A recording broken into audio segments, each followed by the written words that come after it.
Muy buenas tardes, colegas de la Federación Internacional de Abogadas.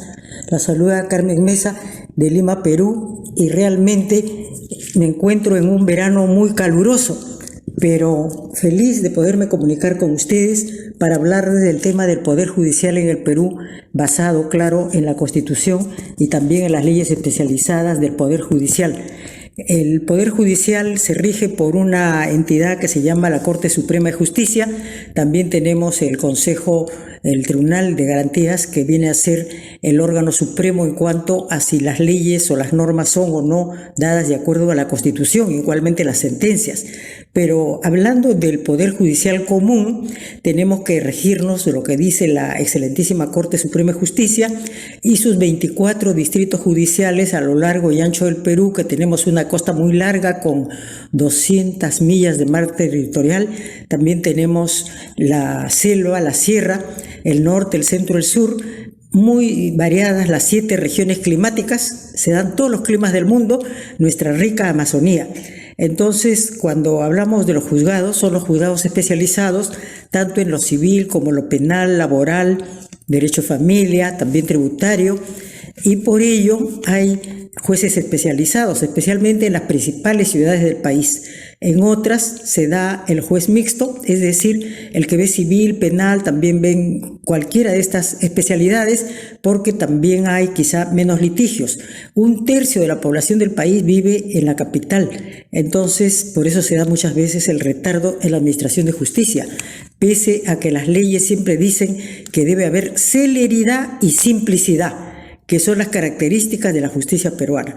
Aparte de la legislación de jueces y la judicatura, tenemos 4.000 jueces de paz no letrados, legos en derecho, que no han ido a la universidad ni tampoco pueden por eso participar en los concursos cuando hay vacantes en los juzgados civiles o penales o en cualquier instancia de las Cortes Superiores o Suprema. Entonces los jueces de paz no letrados en realidad se encuentran pues en las comunidades altoandinas, en lugares retirados, no están en los centros poblados grandes, están también en zonas ribereñas de la Amazonía y son legos en derecho, como decimos, aplican el sentido común, como lo hacían los antiguos romanos cuando nacía el derecho consuetudinario, y lógicamente por eso es que ellos se dedican solo a casos de menor y mínima cuantía. El sentido común ha estado presente en el derecho romano, que son realmente los herederos de los hititas y también del Código de Hammurabi, que son legislaciones de hace más de 6.000, 7.000 años de antigüedad, pero el derecho romano para nosotros es cercano, pese a sus 2.000 años de diferencia, y también conocemos cómo se desarrolló especialmente en Bizancio, cuando Constantino y Justiniano comenzaron pues con las grandes codificaciones. Después ha habido la época de los glosadores y tantos estudiosos que, por ejemplo, el Código de Francia, el Código de Napoleón, a principios del siglo XIX, se dio realmente con 400 años de estudios previos para lograr ese Código de Francia, que es el Código Civil conocido, que ha influido tanto a lo largo y ancho del mundo. Entre nosotros tenemos que reconocer que el derecho consuetudinario se encuentra también legislado, no solo en la Constitución, sino en la Ley Orgánica del Poder Judicial, porque hay límites, porque cuando se aplica el derecho consuetudinario se tiene que respetar siempre los derechos humanos. De todos modos, vivimos en una pandemia, como ustedes saben, hace ya casi un año, estamos aislados en muchos sentidos y por ello también el Poder Judicial primero suprimió varios meses el funcionamiento de la Corte y pese al retardo, mejor dicho, de acuerdo al retardo, continúan ahora notificando los casos de hace un año. Entonces, para nosotros es bien difícil continuar, continuar con las tareas de la celeridad de la justicia, porque en realidad el Poder Judicial siempre ha tenido el retardo en la administración de justicia porque a veces no hay proporcionalidad entre los casos y el número de jueces. Sin embargo, últimamente, como ha estado cerrado varios meses, entonces se está atendiendo más en la forma virtual, que también exige una especialidad de los letrados. Pero de todos modos ha habido una desocupación general Muchos abogados han quedado sin trabajo y también tenemos que lamentar el fallecimiento de muchos colegas que han tenido seguras ocasiones de contagio, aunque también algunos que tienen alta edad seguramente han fallecido por otros motivos. Como decimos, en realidad esta situación nos invita a tener también otra forma de respuesta en cuanto al derecho. Y lógicamente ahora las situaciones, mejor dicho, la página web del Poder Judicial está muy activa para que realmente todos puedan estar informados de los casos y no es como antes que se iba y se tenía la información presencial. Entonces hay una gran diferencia, pues, ¿no?, entre lo que significa actividad presencial, actividad virtual, y que lógicamente, aunque de todos modos llegan los resultados o también se presentan los documentos en forma virtual, no es igual que cuando se hacía en forma presencial, y sobre todo algunos se están quejando por el hecho de la firma digital, porque no todos han garantizado la firma digital, que no está debidamente legislada en el país. Entonces, de todos modos, por PDF se tienen que presentar los documentos para que sea lo más cierta la firma que presenta el que demanda o el que está recurriendo de alguna cuestión inicial o controversial cuando se trata de los distintos procesos. Como decía, la pandemia nos pone frente a una situación y ya va a haber la pospandemia. Cuando haya la pospandemia, tendremos que los abogados actualizarnos, repasar, quizá estudiar el derecho mediante el Internet para poder también continuar con nuestros trabajos y poder también dictar las clases, los que somos profesores universitarios, de acuerdo a las nuevas pautas y exigencias que exige también, que presentan también esta modalidad de enseñanza tan distinta de la presencial, que era muy enriquecedora, igual que nuestros congresos. Los congresos virtuales son importantísimos porque nos sienten unidos, presenciales, comunicándonos, pero otra cosa era la cuestión presencial de vernos allí en la sala, en el auditorio, y poder compartir y pedir la palabra en cualquier momento, lo que era más fácil por la presencia, la continuidad y el conocimiento, ¿no?, y la amistad también, que es una de las características de la FIDA, que tenemos tantas amigas en el mundo entero, y que para nosotros el derecho es pues un derecho universal, porque conocemos los distintos sistemas del derecho gracias a la presencia de nuestras colegas tan amables que siempre nos ilustran de las formas procesales y nos invitan, ¿no?, a ver también los distintos juzgados donde a veces vemos casos tan singulares. Yo una vez en Israel presencié el divorcio de dos personas que eran un matrimonio de 92 años. Y bien curiosa la respuesta que daban. ¿Por qué te quieres divorciar? Porque cuando éramos jóvenes teníamos nuestros hijos y nos debíamos a ellos. Sin embargo, han tenido que demorar mucho para poder hacer lo que deseaban cuando recién se habían casado. Un caso curiosísimo, ¿no? Pero son respuestas y anécdotas de nuestra vida profesional que nos enseñan mucho de cómo es también el alma humana. Yo les agradezco mucho la atención prestada. Estoy siempre dispuesta a cualquier respuesta, interrogante, y siempre los espero en Lima, Perú. Ojalá que muy pronto tengamos la reunión anunciada por la FIDA, que una de las sesiones regionales va a ser en Lima, Perú, muy pronto. Muchas gracias, buenas noches, buenas tardes, que les vaya bien. Según el horario, ¿no? Porque veo que unas están de mañana, otras de tarde, otras de noche.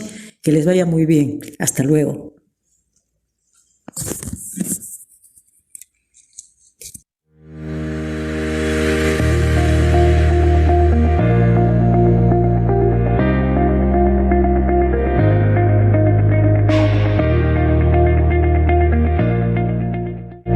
Hola a todas, reciban un cálido saludo desde Colombia. Les agradezco la oportunidad que tenemos de seguir compartiendo en estos escenarios de FIDA el espacio para que las abogadas podamos conversar sobre las particularidades de nuestros países en relación con este ejercicio del derecho que nos une a todas. Quiero agradecer también de manera muy especial a la doctora Carolina Ríos Villota, presidenta del capítulo FIDA Colombia, y desde luego a la legendaria doctora Ángela Cuevas, supremamente conocida por todas ustedes. Bueno, el día de hoy quiero compartir unas reflexiones en relación con la justicia transicional y las implicaciones que se han derivado de la incorporación en la jurisdicción interna del Estado colombiano específicamente en la Jurisdicción Especial para la Paz. Y estas implicaciones van a estar atravesadas por algo que se vuelve supremamente necesario y que seguramente ha sido también objeto de discusión por parte de ustedes, que es la manera en que incorporamos, o mejor, la necesidad que tenemos de incorporar la perspectiva de género feminista en todas las actuaciones judiciales, desde la creación normativa hasta la aplicación que dan o que da el aparato judicial, digámoslo así. Hay una realidad que comparte Colombia con muchos otros países, que es padecer, tengo que decirlo actualmente, padecer todavía un conflicto armado no internacional. Es una realidad que compartimos con experiencias como la de Ruanda, como la de Sierra Leona, como la de la ex Yugoslavia. Sí, o sea que muchos de ustedes, seguramente las abogadas africanas, han pasado ya por este tipo de reflexiones.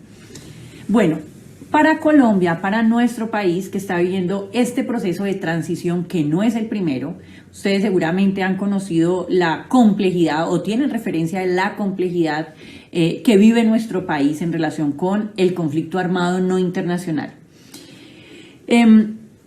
La justicia transicional ha sido un marco, el desarrollo de un marco teórico y también institucional que se ha nutrido no solamente de la experiencia internacional de la experiencia internacional, de lo que fue el Tribunal de Nuremberg, Tokio, del Tribunal de Yugoslavia, sino que se ha precisamente también nutrido de las experiencias locales, de las experiencias domésticas de los países.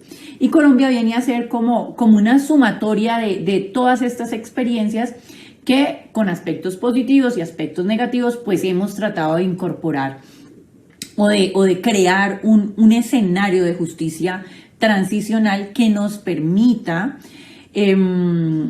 hacer la paz, o sea, hacer el tránsito hacia una democracia incluyente en un periodo que podríamos llamar posconflicto o posacuerdo, ¿sí? Entonces, básicamente, el objetivo de esta disertación en la que quiero es proponerles esa reflexión, o sea, lo importante que es incluir la perspectiva de género feminista en el derecho, ¿sí? En todas las actuaciones judiciales. ¿Y por qué lo planteo de esta manera? Miren, hacer la paz, negociar la paz, usualmente tanto hacer la guerra como hacer la negociación de la paz era un escenario propicio de los varones. Ellos decidían hacer la guerra, ellos luego pactaban la paz y las mujeres pues terminábamos siendo lo pactado. En la justicia transicional hay un aspecto que ha tenido un desarrollo interesante, que ha sido la justicia de género. Y en la justicia de género la discusión ha estado mediada por la necesidad de hacer visibles cierto tipo de conductas que afectan los derechos humanos de las mujeres. Porque, si ustedes pues lo recuerdan o como quizás bien lo saben, muchas conductas que se daban en el marco de los conflictos armados eran vistas como daño colateral. De hecho, va a ser solo hasta el Estatuto de Roma, donde por fin vamos a tener, en el marco de los crímenes internacionales, vamos a tener crímenes relacionados con la violencia sexual. Eso va a ser definitivamente determinante. Ese es el escenario internacional, como en el escenario macro. En segundo lugar, entonces, pensémonos esa incorporación de esa justicia transicional desde una perspectiva de género feminista en lo que fue el acuerdo final para la terminación del conflicto entre el Estado colombiano y la extinta guerrilla de las FARC-EP. Las negociaciones comenzaron y avanzadas ya, se creó una comisión de género. Esta comisión de género, tenemos que decirlo, no fue solamente el resultado de una iniciativa nacional, hay que reconocerlo. Como ustedes bien lo saben, hay una agenda propuesta desde las Naciones Unidas y que está marcada por la resolución 1325 del año 2000, que ya empieza a hacer referencia al papel que es necesario que tengamos las mujeres en relación con la paz y la seguridad, ¿sí? Dejar de ser lo pactado. Entonces, en el marco de esa apuesta que hacen las Naciones Unidas, se generan unos lineamientos que empiezan a ser incorporados por los estados. El Estado colombiano entonces asume esos lineamientos y dentro del proceso de negociación se crea una comisión de género. Esta comisión de género va a ser determinante porque va a permitir la incorporación de la perspectiva de género en este acuerdo final. Pues la verdad es que eso no había pasado en los otros acuerdos y quizás ustedes lo recuerdan. Hay varias resoluciones de Naciones Unidas emitidas por el Consejo de Seguridad de las Naciones Unidas que van a incorporar o van a dar lineamientos sobre cómo incorporar esta perspectiva de género en los procesos de paz. No las voy a mencionar ahora, pues por cuestiones de tiempo, pero quiero dejar claro que el referente está allí. Ahora, esta Comisión de Género Nacional va a hacer que en los 5 puntos del acuerdo nosotras podamos evidenciar de manera transversal la perspectiva de género. ¿A qué me refiero con tener en cuenta una perspectiva de género? Y una perspectiva de género feminista. A esto me refiero tener en cuenta qué piensan las mujeres, qué pasa con las mujeres, cuáles son sus intereses, cuáles son sus afectaciones, y no sencillamente pactar sobre ellas, sino escucharlas. Este es un principio de la justicia social. Pues bien, esta subcomisión de género que se crea se instala el 7 de septiembre del 2014 y va a estar conformada por 3 mujeres muy importantes. Una de ellas se llama, y voy a mencionar los nombres porque me parece trascendental, de suma importancia referirlos: Nigeria Rentería, María Paulina Riveros y Victoria Sandino. Victoria Sandino, de hecho, es una de las desmovilizadas de esta guerrilla FARC. El comunicado es el comunicado número 82 y lo que hace entonces es incorporar la perspectiva de género de manera integral y transversal al acuerdo final. ¿Qué implica? ¿Cuáles son las implicaciones directas de esta perspectiva de género? Por un lado, promover los derechos humanos de las mujeres. Sin embargo, debo ir más allá y tengo que decirles que el acuerdo final que se suscribió inicialmente, porque luego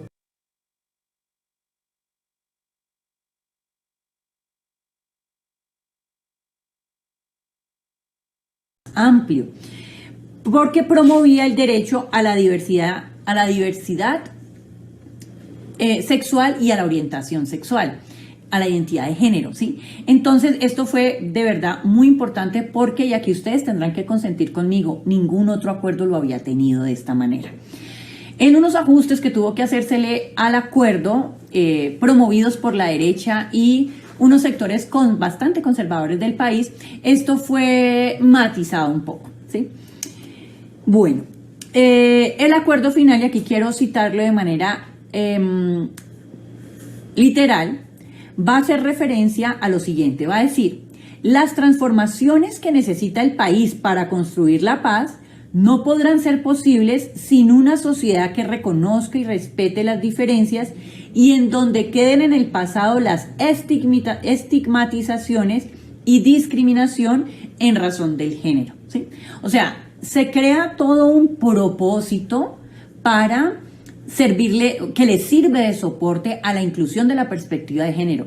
¿De qué otra manera vamos a lograr el tránsito a una sociedad en paz? O al menos con una paz negativa, ¿sí? Al menos con una ausencia de guerra, de conflicto.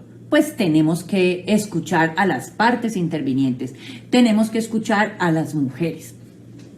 Nuestro acuerdo final, el acuerdo final que se suscribe en Colombia, tiene 5 puntos. Reforma rural integral, porque uno de los problemas que genera el conflicto armado en Colombia es el problema de la tierra, ¿sí? La tierra está en manos de unos pocos y esos pocos lo que han hecho es desplazar, y esos pocos son los grupos económicos que lo que han hecho es desplazar a la población para poder obtener el monopolio sobre el territorio. Entonces, uno de los primeros acuerdos era que necesitábamos una reforma rural integral. Voy a mencionar primero estos 5 puntos y luego me voy a devolver sobre ellos. 2, participación política. Otra de las causas que argumentó siempre la extinta guerrilla de las FARC fue que las trabas que se le generó o que le generaron el Estado en su momento para la participación política fueron uno de los principales móviles que hicieron que que un grupo de personas pues decidieran tomarse las armas como estrategia para llegar al poder. Por lo tanto, dentro de la negociación se plantea la necesidad de discutir sobre la participación política de las FARC, que ustedes saben que en los conflictos armados no internacionales de sus países, esa también ha sido una discusión que se ha dado. Tercero, el punto 3, cese al fuego. Punto 4, soluciona el problema de las drogas ilícitas. Ese es otro de los grandes problemas porque el narcotráfico, que es un problema en nuestro país, fue uno de los motores de la financiación del conflicto armado no internacional. Entonces, hay un problema que además es un problema de salud pública y que fue incluido en el acuerdo, ya me referiré a él. Y finalmente, el punto 5, que es el punto que tiene que ver con las víctimas. En el punto con las víctimas, en este punto 5 con las víctimas, es la creación precisamente de un sistema integral de verdad, justicia, reparación y no repetición, ¿sí? Es donde va a estar la Jurisdicción Especial para la Paz, que era la que les anunciaba al inicio de mi intervención. Entonces, en relación con estos 5 puntos, el primer punto que hace referencia a la reforma rural integral. ¿Cuál fue el diagnóstico que hace esta comisión de género? Estas mujeres van a decir que la mujer rural en nuestro país desempeña un papel fundamental en la economía campesina. Sin embargo, en razón a que en nuestro país vivimos en una sociedad heteropatriarcal, básicamente ese lugar de la mujer pues ha quedado relegado y más aún en un contexto de guerra. Por lo tanto, la propuesta que va a quedar incluida dentro del acuerdo será la adopción de medidas afirmativas para observar las necesidades específicas de las mujeres. Ejemplo, acceso al fondo de tierras, subsidios, crédito, formalización de la propiedad en igualdad de condiciones, representación equilibrada en igualdad de condiciones entre hombres y mujeres, para formular lineamientos generales sobre el uso de la tierra, el acceso a proyectos de economía solidaria, la inclusión de la perspectiva de género en la comercialización de la economía campesina, familiar y comunitaria. Y en general, promover autonomía económica y la capacidad organizativa de las mujeres. Entonces esto va a ser crucial, ¿sí? Les decía, el problema de la tierra es un problema clave, es un problema central del conflicto armado y superar el conflicto necesita en esta reforma rural integral incorporar esta perspectiva de género. En relación a la participación política, bueno, ustedes saben, hemos hablado mucho de esto, la doctora Ángela Cuevas de hecho lo ha planteado en diferentes oportunidades y tiene que ver con estas discusiones que hacemos en relación con el techo de cristal. Realmente, ¿qué tantas posibilidades tenemos como mujeres de ocupar cargos de elección popular? Presidentas, ¿cuántas presidentas hay en el mundo? Gobernadoras, alcaldesas, ¿sí? Llegar a cuerpos colectivos o cuerpos colegiados. Entonces, en relación con la participación política, el diagnóstico que hace la subcomisión es la escasa participación de la mujer rural en política. Por ello, la propuesta es la adopción de medidas para facilitar el ejercicio de la participación política de las mujeres, acceso y efectiva interlocución con las autoridades a todos los niveles. Entonces, otra de las grandes líneas del acuerdo es precisamente el fortalecimiento de las mujeres como estrategas de lo que debe ser la definición de políticas para recuperar los territorios, ¿sí?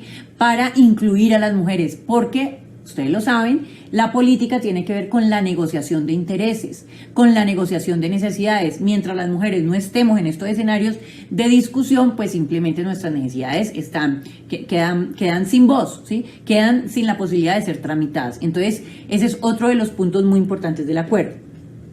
En relación con el cese al fuego, que es el punto 3, se planteó no ejecutar la violencia especialmente por razones de género, y en el mecanismo de monitoreo y verificación, pues incorporar mujeres, no dejar que solamente el mecanismo estuviera en manos de los varones. Sobre la solución, que es el punto 4, al problema de las drogas ilícitas, esto se asumió también con una perspectiva de género y tiene que ver con la vulneración que sufren las mujeres, una vulneración adicional que sufren las mujeres, que desde el punto de vista de las drogas como un problema de salud pública, la vulneración que tienen las mujeres o el mayor riesgo quizás que tienen las mujeres frente al problema de la drogadicción. O sea, no es solamente la erradicación de los cultivos ilícitos, sino también aquellas mujeres que tienen problemas con el consumo de este tipo de este tipo de sustancias, porque se generan riesgos como por ejemplo el riesgo del trabajo sexual. Entonces, la propuesta acá es precisamente facilitar o generar una serie de programas que les permitan a estas mujeres la superación de este problema y adicionalmente pues facilitar el acceso a oportunidades laborales. Esto va de la mano también, digamos que en este asunto de las drogas ilícitas hay dos aspectos, les decía. Uno, el de la sustitución de cultivos ilícitos. En esa sustitución de cultivos ilícitos, pues es necesario también pensarse en cuáles van a ser las alternativas para las mujeres, no simplemente erradicar. Esa es toda una discusión en nuestro país, más aún cuando en este momento el gobierno quiere nuevamente incorporar las fumigaciones con glifosato, que como es de, digamos, conocimiento internacional, pues esto genera unas afectaciones gravísimas sobre la salud de las personas y sobre los otros cultivos. Pero bueno, esa será otra discusión. En todo caso, en este programa de las drogas ilícitas, entonces el enfoque va en dos vías. De un lado, ¿qué va a pasar con los programas de sustitución de los cultivos ilícitos? ¿Qué va a pasar con las mujeres? ¿Cuáles van a ser las oportunidades laborales para ellas? Y de otro lado, pues un programa de intervención en relación con el consumo de drogas. Finalmente, y con esto ya me estoy acercando a finalizar mi intervención, está el programa de víctimas. El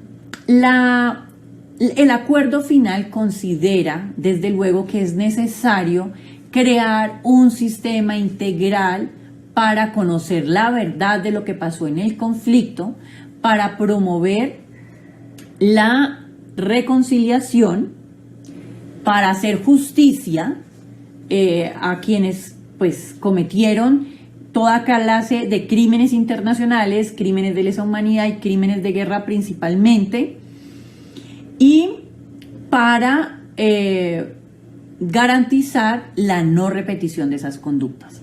Para esto se crea un sistema que tiene tres grandes instituciones. Solamente me voy a referir a la Jurisdicción Especial para la Paz. ¿Qué logramos en la Jurisdicción Especial para la Paz? ¿O qué se logró? O sea, digo, ¿qué logramos como país? Logramos que los crímenes relacionados con la violencia sexual no fueran amnistiables. Yo creo que ese es uno de los máximos logros.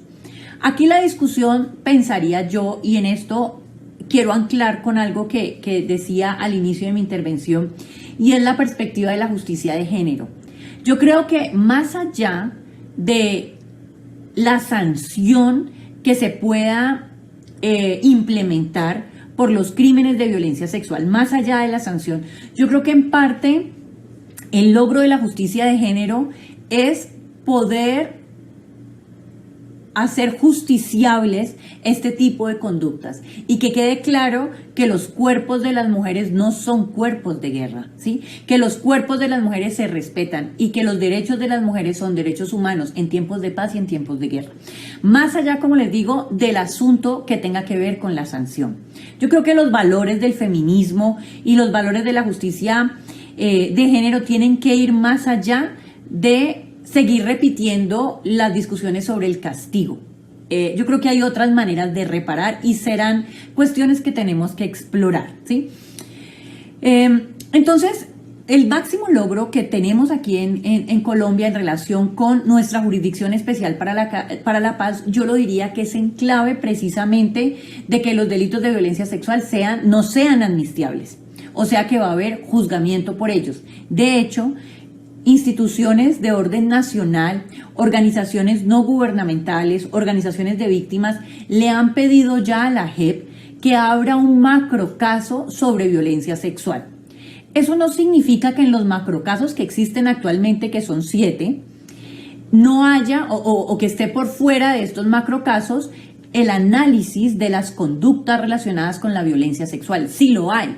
De hecho, en el macrocaso 007, que es el caso de reclutamiento de menores, hay toda una línea de análisis en relación con la violencia sexual que fue padecida por las niñas reclutadas, no solamente como violación sexual, sino la violencia reproductiva que vivieron producto de la política de planificación forzada y de aborto forzado que tenían las FARC. ¿Sí? Esa es una línea de discusión. Pues bueno, quizás, digamos, presunta política, si les parece mejor, para nombrar las cosas en términos respetuosos, porque de todas maneras aún no hay una decisión definitiva por parte de la JEP en ese caso. Entonces yo quería cerrar con esto y finalmente haría mención a un aspecto que les planteé al inicio de mi intervención y estaba relacionado, les dije, no solamente en la creación normativa, sino también en la aplicación del derecho. Hay un pronunciamiento de la Sala de Amnistía o Indulto, que es una de las salas del sistema de la Jurisdicción Especial para la Paz, en la que se pronuncian sobre la negación de una solicitud de amnistía que fue realizada por un excombatiente de las FARC. Y este señor entonces es acusado por el cargo de violencia sexual. En esa decisión, la Sala de Amnistía o Indulto refiere los hechos y en los hechos solamente hace mención al cargo de violencia sexual en una menor de edad. Digo solamente hace mención porque quiero resaltar ante ustedes esta superación que me parece necesaria en relación con omitir los detalles del hecho de la violencia sexual. No sé cómo es en sus países, pero en nuestro país hemos estado acostumbradas a leer sentencias de Corte Suprema, de sala de altos tribunales, en los que, perdónenme la expresión, pero yo nombro esta actitud de las Cortes como pornosentencias, ¿sí? Hacen una descripción detallada de los hechos de violencia sexual y me parece que generan una revictimización, además que exacerban un morbo innecesario. Bueno, pues para cerrar quiero resaltar esta posición de la Sala de Amnistía o Indulto, porque entonces estamos superando esa etapa de exotización de la violencia sexual que implica dar esos detalles. No es necesario dar esos detalles, ¿sí? El solo hecho es que hay un pronunciamiento en el que se refiere que hay un hecho de violencia sexual, no necesita revictimizar a la joven aquí, simplemente niega la amnistía. Yo creo que esta ya es parte de la superación.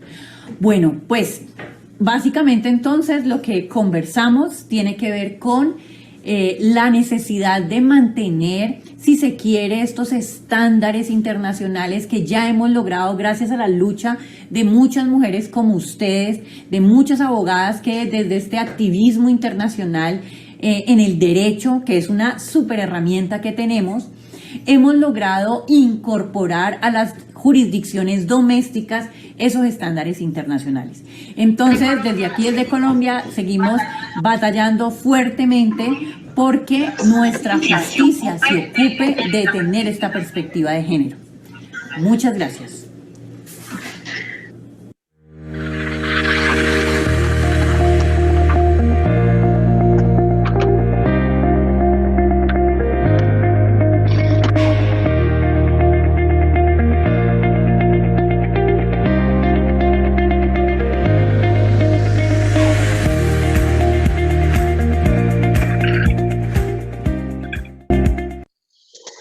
Thank you, Diana, for that amazing speech. Now we have some questions from the people that is attending to this section. And first, somebody wants to know if right now in Colombia, the transitional system has a commission of gender with a gender perspective. Diana Marcela, ¿me escuchas? Diana Marcela? Maybe if we have some tech issues here. You listen to me, Diana Marcela? Hello? Maybe have some problems with that.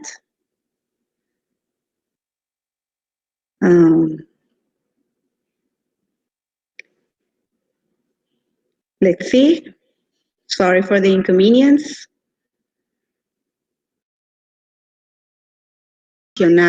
Existe una comisión con perspectiva de género.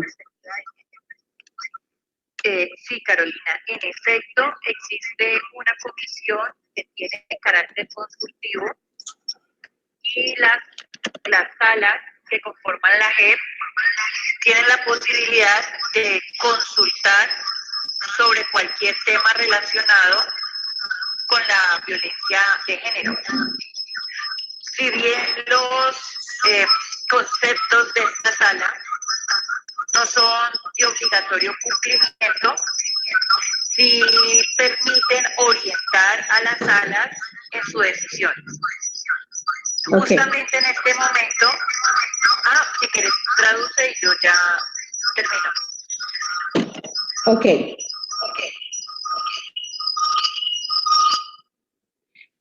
What she says is in this moment in Colombia, we have a commission of gender with that perspective where the women are included to have take decisions and to be part of the process. She will continue with the answer. Just give me a second. Ya puedes continuar.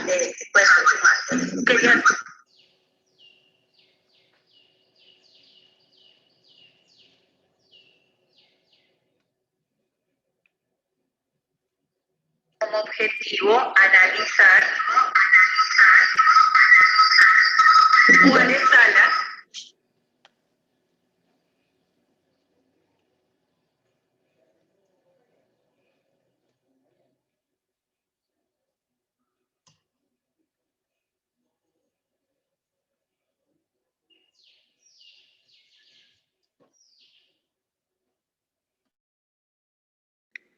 Okay.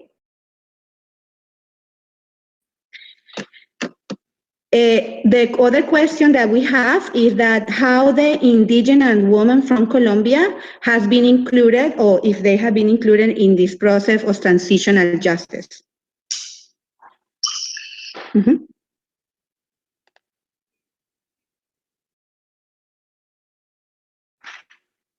que se pactó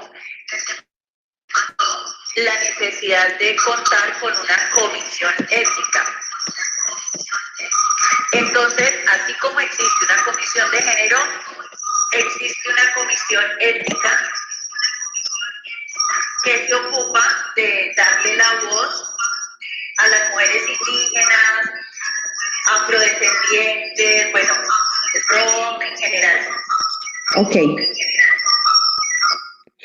She's saying that in the final agreement, it was included not only a commission with the gender perspective of the female, but also an ethnic commission when we have the indigenous and the African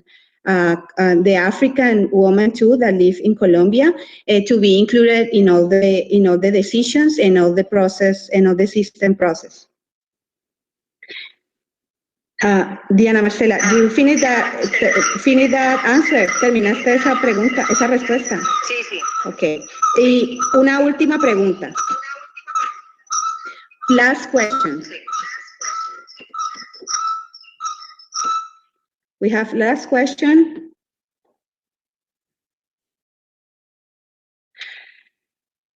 Do you know how many or have an average of the percent of women that participate in this peace process? ¿Tienes un aproximado o de cuántas mujeres han participado en este proceso, en este proceso de justicia transicional?